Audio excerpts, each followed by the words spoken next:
Welcome back, students. We are going to start a new chapter number 12 today, and the name of the chapter is congruence. So, first, you need to understand the meaning of congruence. Congruence means, congruence, I will explain you with an example in Hindi first. Congruence means जब दो figure वो exactly एक दूसरे के equal हो जाती हैं तो उन दोनों फिगर को हम बोलते हैं कि दे आर कॉन्ग्रुएंट लाइक अगर अब इस डेफिनेशन को मैथमेटिकली अगर मैं आपको समझाऊं तो मैं कहूंगा कि अगर दो फिगर का शेप और साइज बिल्कुल सेम हो जाए, तो वो दोनों फिगर कैसी होंगी? वो दोनों फिगर कॉन्ग्रुएंट हो जाएंगी। जैसे अगर हम चौक के दो पीसेस ले लेते हैं और उनके शेप और साइज बिल्कुल कैसे ले लें? Exactly equal. ठीक है,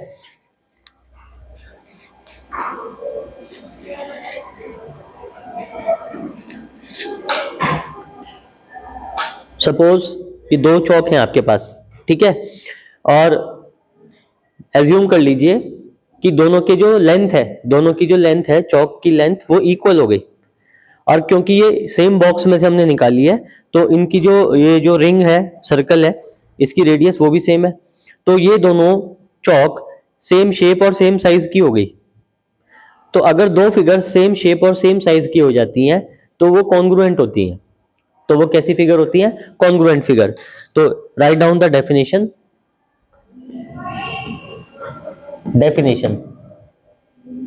if shape and size of two figures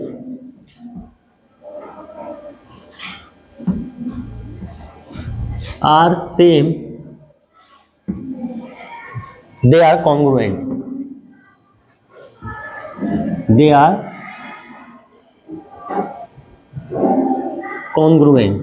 अब डिफरेंट शेप्स, अब अभी तो मैंने आपको एक चौक का एग्जांपल दिया है, लेकिन exactly in mathematics which kind of shapes you are studying.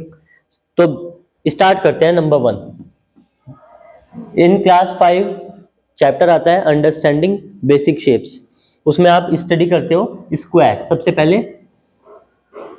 एक स्क्वायर, आपको एक बेसिक फिगर है स्क्वायर। अब आपको पता है कि स्क्वायर की all sides are equal. In square all sides are equal, चारों साइड स्क्वायर की इक्वल होती हैं। तो अगर मैं दो स्क्वायर ले लेता हूं, सपोज इस स्क्वायर की जो साइड है वो तो है 5 सेंटीमीटर और इस स्क्वायर की साइड है 7 सेंटीमीटर। तो हम जानते हैं क्योंकि स्क्वायर में चारों साइड इक्वल होती हैं तो ये भी 5 सेंटीमीटर हो जाएगा, ये भी 5 सेंटीमीटर, ये भी 5 सेंटीमीटर, और ये हो जाएंगे 7 centimetre, because in square all sides are equal. तो हमें ना अगर ये चेक करना है कि ये दोनों स्क्वायर कॉन्ग्रुएंट है या नहीं है, तो मैं दो चीजें चेक करूंगा, शेप एंड साइज। दोनों का शेप और साइज, अगर दोनों के शेप और साइज इक्वल आ गए, है ना, तो हम कहेंगे कि दोनों स्क्वायर्स कैसे हैं? कॉन्ग्रुएंट। अब इन दोनों की शेप कैसी है? शेप ये स्क्वायर शेप में है, ये भी स्क्वायर शेप में है, तो शेप तो दोनों की सेम हो गई, है ना। दोनों की शेप कैसी हो गई? सेम। और वो शेप कैसी है? स्क्वायर शेप, क्योंकि दोनों के दोनों स्क्वायर शेप में है। और स्क्वायर हमें पहले से पता है कि एक ऐसा क्वाड्रिलेटरल जिसकी चारों साइड इक्वल होती हैं और all 4 interior angles are 90 degree. इसके चारों इंटीरियर एंगल 90 डिग्री होते हैं, इसलिए ये एक स्क्वायर है। और दोनों की शेप तो कैसी है? सेम है। लेकिन हमने डेफिनेशन में लिखा है if shape and size of two figures, और हम इस एग्जांपल में फिगर कंसिडर कर रहे हैं स्क्वायर। अब दोनों का हम देखते हैं साइज। ये इसका जो साइज है, साइज डिपेंड करता है साइड्स पर। इसकी साइड 5 सेंटीमीटर और इसकी साइड 7 सेंटीमीटर, तो दोनों की साइड में तो डिफरेंस आ गया ना। Both the squares have different sides, तो इनकी जो साइज है वो कैसा हो गया? Not same. और अगर दोनों में से एक भी नॉट सेम आ जाता है, नॉट इक्वल आ जाता है, तो हम कहेंगे कि figures are not congruent. So in this example squares given squares given here are not congruent, are not congruent. अभी मैं और भी डिफरेंट डिफरेंट एग्जांपल्स लेकर आपको बताऊंगा. ये एक सिंपल सा एग्जांपल हमने स्क्वायर का लिया था. दोबारा सुन लो. डेफिनेशन ऑफ कॉन्ग्रुएंस कहती है कि दो फिगर अगर हमें चेक करने हैं कि वो कॉन्ग्रुएंट है या नहीं है, तो हम दोनों के शेप और साइज को चेक करते हैं. ठीक है. तो हमने एक फिगर ली, फिगर हमने ली स्क्वायर, एक स्क्वायर छोटा लिया, एक स्क्वायर बड़ा लिया.